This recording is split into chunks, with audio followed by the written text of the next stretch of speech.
La première Coupe du Monde, ce n'est vraiment pas un cadeau pour le pays qui doit l'organiser. Ça coûte cher, ça ne rapporte pas grand-chose, il n'y a pas de stars, alors les candidats ne se bousculent pas.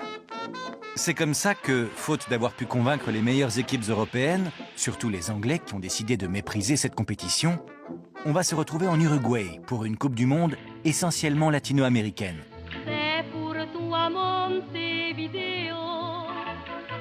Pour devenir l'organisateur de cette Coupe du Monde, l'Uruguay a tout de même dû faire valoir quelques arguments.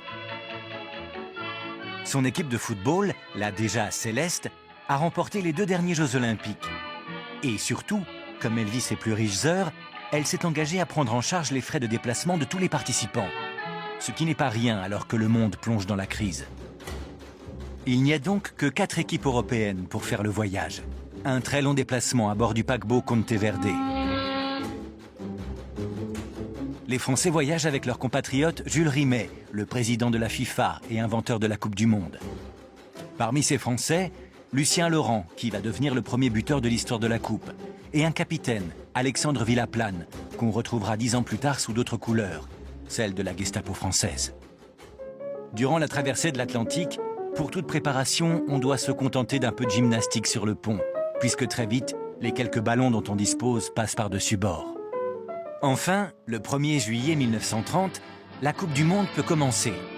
Il y a déjà, comme cela deviendra une tradition, de gros problèmes d'arbitrage.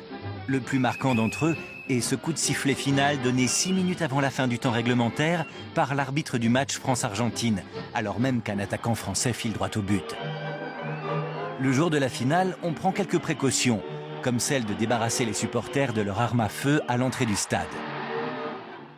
L'Uruguay remporte cette finale, ce qui va provoquer de sérieux troubles en Argentine, au retour des supporters déçus. L'armée intervient, renverse le président et ouvre ainsi une très longue période d'instabilité politique.